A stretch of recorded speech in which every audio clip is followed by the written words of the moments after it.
vous souhaite la bienvenue sur ma chaîne parce qu'aujourd'hui je vous tourne ma toute première vidéo, donc s'il vous plaît, soyez indulgents, c'est la première, je vais m'améliorer, j'espère. Donc des petites présentations s'imposent, moi c'est Laura, 25 ans, pâtissière, et sur cette chaîne je vais vous partager mon métier, ma passion, ma vie, la pâtisserie. Oui messieurs dames, c'est une chaîne de pâtisserie. Donc vous trouverez des vidéos recettes, des tutos et puis tous mes petits trucs et astuces pour réaliser des gâteaux comme les professionnels, mais chez vous, à la maison. Et pour cette toute première vidéo, et parce que je vois les fêtes approcher à grands pas, que j'adore les fêtes de Noël, et puis que de toute manière je trouve qu'il est jamais trop tôt pour commencer à préparer Noël, j'ai décidé de vous proposer une recette de sablé pain d'épices qu'on va pouvoir décorer et accrocher au sapin. Et je vous laisse tout de suite avec la vidéo.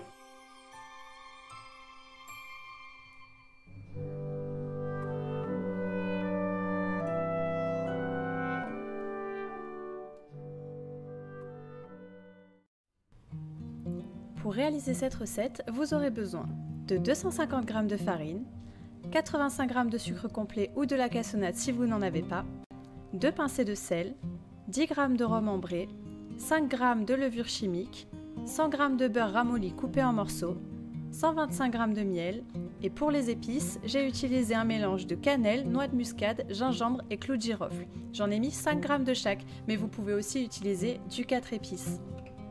Dans la cuve de mon batteur, je commence tout d'abord par mettre mon beurre et mon sucre complet. J'installe ensuite ma feuille et je mélange d'abord doucement puis de plus en plus rapidement jusqu'à avoir quelque chose de bien homogène. Une fois que c'est le cas, je rajoute le miel, le rhum et les pincées de sel. Et je viens de nouveau travailler mon mélange à la feuille pour avoir quelque chose d'assez fluide. Une fois que c'est le cas, je peux rajouter ma farine que j'ai mélangée avec ma levure chimique et mes épices.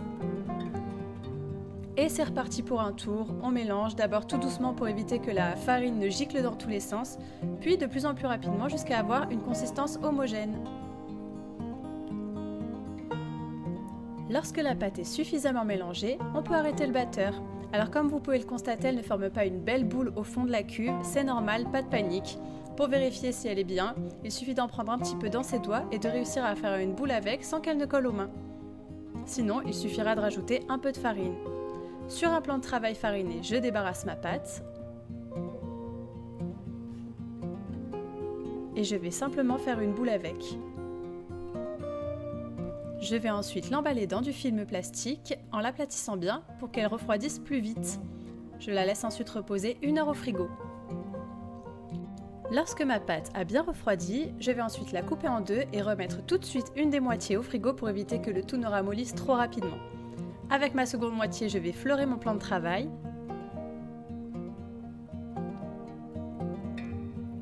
Et avec mon rouleau à pâtisserie, je vais l'étaler sur une épaisseur de 2 à 3 mm. Lorsque ma pâte est étalée, je vais ensuite préparer une plaque avec une feuille de cuisson et je vais me munir de mon emporte-pièce flocon. J'essaye de sortir ma pâte à l'intérieur de mon emporte-pièce pour éviter que mes flocons ne se déforment.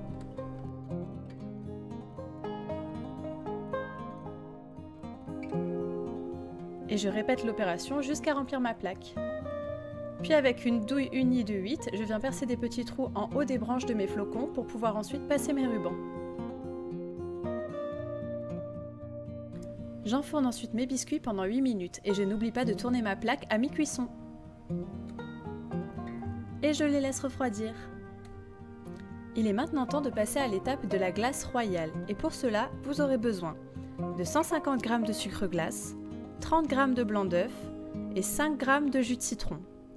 Pour les réaliser, rien de plus simple. Il suffit d'ajouter progressivement le sucre glace au blanc d'œuf et de fouetter énergiquement entre chaque ajout de sucre.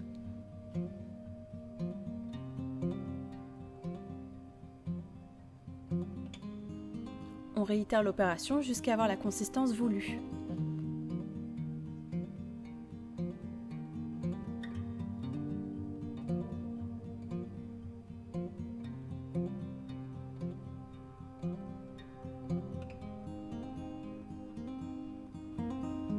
Lorsqu'elle est à bonne consistance, on rajoute ensuite le jus de citron. La glace royale ne doit être ni trop épaisse ni trop molle. Il faut que quand on la soulève avec une cuillère et qu'on la laisse retomber, elle reprenne sa forme initiale à peu près au bout de 12 à 13 secondes. Il est maintenant temps de décorer nos biscuits et pour cela on va utiliser un cornet à pointe fine. Dites-moi en commentaire si ça vous intéresse que je vous tourne une vidéo pour apprendre à les plier. Je vais tracer tous les contours de mon biscuit avec mon cornet. Et je n'oublie pas le petit rond. Puis avec un cornet à pointe plus épaisse, je vais remplir l'intégralité de mon biscuit. À l'aide d'un scrape tool, mais vous pouvez aussi utiliser un cure-dent, je viens réaliser de petits mouvements circulaires pour homogénéiser toute la surface de mon biscuit. Alors attention, cette étape est très importante puisque c'est elle qui va permettre de supprimer toutes les petites bulles qui se seront glissées dans votre glace royale et qui ne feront pas net lors du séchage. Je tapote ensuite légèrement mon biscuit et je le laisse sécher. Je vous propose ici une autre sorte de biscuit que j'ai réalisé avec un emporte-pièce différent. Avec de la glace royale que j'ai prélevée et colorée en bleu ciel, je viens réaliser le contour de mon biscuit comme tout à l'heure, puis je le remplis. Je viens ensuite homogénéiser la surface.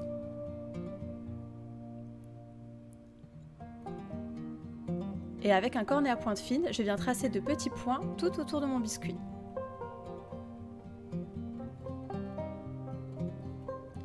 Ensuite, je le laisse sécher. Lorsque la glace royale a séché, on peut passer à la deuxième partie de la décoration. Ici, c'est vraiment en fonction de vos goûts. Alors moi, j'ai décidé de dessiner un flocon avec de la glace royale bleue. Je commence tout d'abord par tracer mes branches.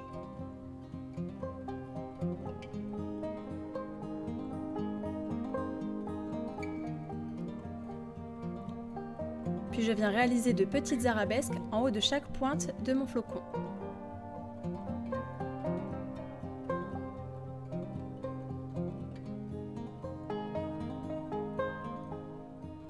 Je recommence sur chaque branche.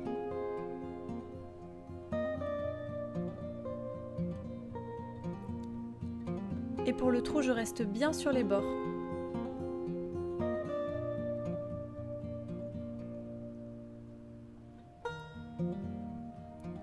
Je continue à tracer les arabesques selon mes envies. Alors attention, car si vous les faites sur chaque branche, il faut veiller à les faire à égale distance, sinon vous n'aurez pas un résultat harmonieux.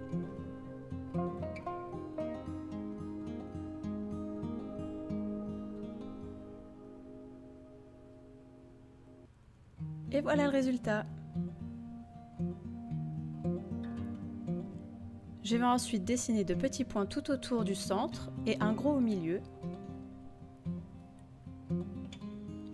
Et je vais placer une petite perle sucrée. Et voilà, mon premier biscuit est terminé. Pour le deuxième biscuit, j'ai décidé de dessiner un flocon, mais en blanc cette fois. Je viens d'abord tracer mes branches.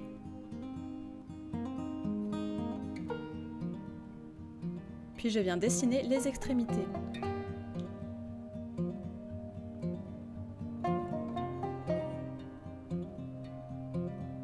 Je viens ensuite tracer de plus petites branches au milieu des premières. Puis je viens relier l'extrémité de mes grandes branches au milieu de mes petites branches pour former une étoile. Et voilà notre deuxième biscuit. Maintenant, dernière étape, il suffit de couper un petit peu de ruban et de le glisser dans le trou de notre biscuit.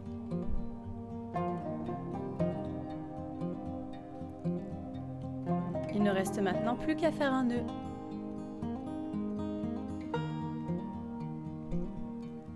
Et voilà, nos décorations de Noël sont enfin terminées.